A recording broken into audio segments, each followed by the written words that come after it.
चलिए स्टूडेंट, हम लोग क्वेश्चन नंबर 3 को सॉल्व करते हैं। देखिए क्वेश्चन नंबर 3 में क्या कहा जा रहा है स्टूडेंट्स, आप लोग क्वेश्चन को पढ़िए। इसमें कहा जा रहा है एक रेखाखंड ए बी पर ए डी और बी सी। हमारे पास एक रेखाखंड ए बी है और ये जो रेखाखंड ए बी है इस पर ए डी और बी सी, देखिए ए डी और बी सी दो बराबर लंब रेखाखंड है, दो बराबर लंब रेखाखंड है। इसका मतलब ये जो बी सी है क्या है, लंब रेखाखंड है। ए डी भी लंब रेखाखंड है, किस पर, ए बी पर। दोनों क्या है, बराबर हैं, यानी कि ए डी बराबर बी सी है, हमें दिया है। ठीक है, दर्शाइए कि सी डी, ये जो सी डी है रेखाखंड ए बी को समद्विभाजित करता है।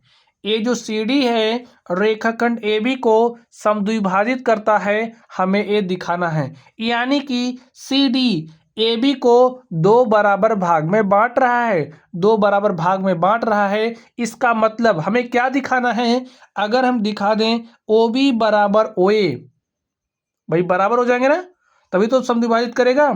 ओ बी बराबर ओ ए हम दिखा दें तो ए हमारा क्या हो जाएगा, सिद्ध हो जाएगा। चलिए अब हम लोग सॉल्व करते हैं और देखते हैं हमारा सॉल्यूशन क्या होगा। तो स्टूडेंट्स जो जो दिया गया है उसको लिख लीजिए।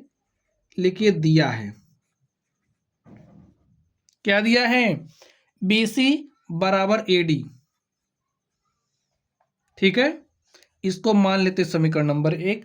अब आप ध्यान से देखिए, जो हमारा एंगल है C B O, angle C B O वो बराबर होगा किसके, डी ए ओ के, क्योंकि दोनों 90 डिग्री है, लंब है, लंब का मतलब 90 डिग्री का कोण बना रहे हैं। एंगल डी ए ओ और बराबर किसके होगा, 90 डिग्री के। ठीक है, लिख लीजिए प्रत्येक 90 डिग्री। ठीक है, या प्रत्येक समकोण, और इसको मान लेते हैं समीकरण नंबर 2। हमें सिद्ध क्या करना है, जो सिद्ध करना है उसको लिख लीजिए।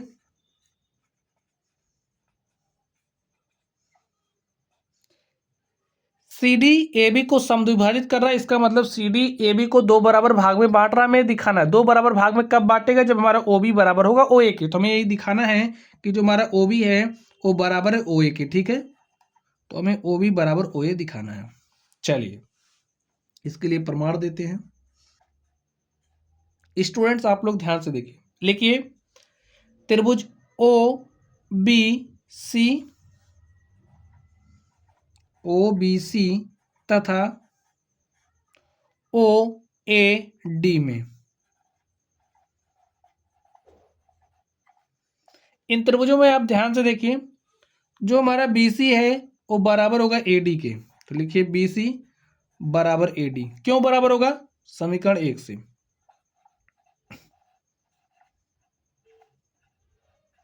ठीक है, और देखिए जो हमारा एंगल है, एंगल सी बी ओ बराबर होगा, सी बी ओ किसके बराबर होगा, डी ए ओ के। और हमने किस आधार पर लिखा, समीकरण 2 से। देखिए प्रत्येक 90 डिग्री है, तो इसको हमने लिखा समीकरण 2 से। समीकरण 2 से स्टूडेंट्स आप लोग ध्यान से देखिए, स्टूडेंट आप ध्यान से देखिए, यहां पर ये जो कोण बन रहा है वो बराबर होगा इसके। अब आप कहोगे क्यों बराबर होगा, क्योंकि एकांतर कोण है। लिखिए एंगल ओ सी बी बराबर होगा किसके, ओ डी ए के। क्यों बराबर होगा, चूंकि एकांतर कोण है। एकांतर कोण क्या होते हैं, बराबर होते हैं एकांतर कोण। ठीक है, अब स्टूडेंट्स आप लोग ध्यान से देखिए एक बात, देखिए ए जो ए बी है, बी सी और ए डी क्या है, ए बी पर लंब है। ए जो बी सी है वो ए डी के समांतर होगा, तो सी डी एक त्रियक छेदी रेखा की तरह काम करेगी। इसलिए यहां पर ये जो कोण है ये एकांतर कोण है, और एकांतर कोण बराबर होते हैं, हमने इस आधार पर लिख दिया। ठीक है, अब ध्यान से देखिए, एंगल भाई इस वाले कोण के संगत ए वाला कोण है, इस भुजा के संगत ए कोण है और इस कोण के संगत ए कोण है। ठीक है, तो ए कोण इसके बराबर है, ए भुजा इसके बराबर है, ए कोण इसके बराबर है।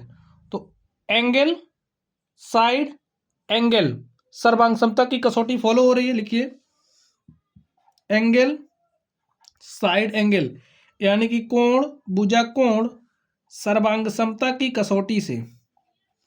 स्टूडेंट सर्वांग समता की कसौटियां आपको पता होनी चाहिए, नहीं पता है तो वीडियो के डिस्क्रिप्शन बॉक्स में लिंक मिलेगा, वहां से आप लोग सर्वांग समता की कसौटियों को पढ़ लीजिएगा। की कसौटी से त्रिभुज OBC क्या है, सर्वांगसम है किसके, OAD के। अब जब त्रिभुज OBC सर्वांगसम हो गया त्रिभुज OAD के, तो हमें मिलेगा क्या।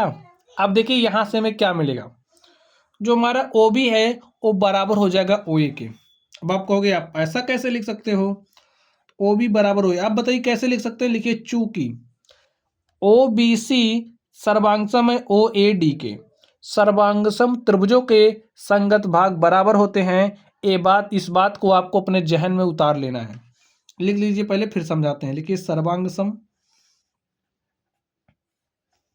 त्रिभुजों के संगत भाग बराबर होते हैं। अब देखिए, अब आप ध्यान से देखिए, इस भुजा के संगत ए भुजा है, इसके संगत ए है, तो ये जो आप OB देख रहे हो OB के संगत OA है, तो संगत भुजाएं बराबर हो गई क्योंकि त्रिभुज सर्वांगसम हो गए हैं।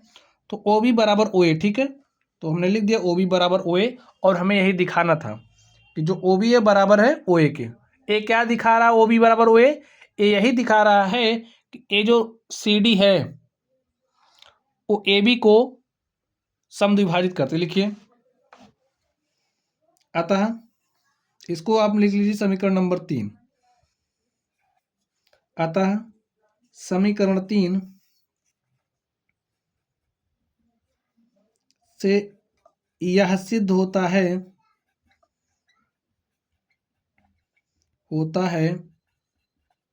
कि CD रेखाखंड AB को समद्विभाजित करती है।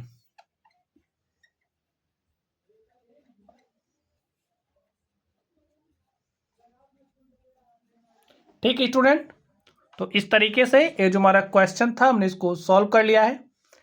चलिए आप लोग पढ़ते रहिए, अगर आप लोगों को कोई भी डाउट हो तो कमेंट बॉक्स में कमेंट करना। वीडियो पसंद आए तो वीडियो को लाइक कीजिएगा, चैनल पर नए हो तो चैनल को सब्सक्राइब कर लेना। चलिए आप लोग पढ़ते रहिए, थैंक यू।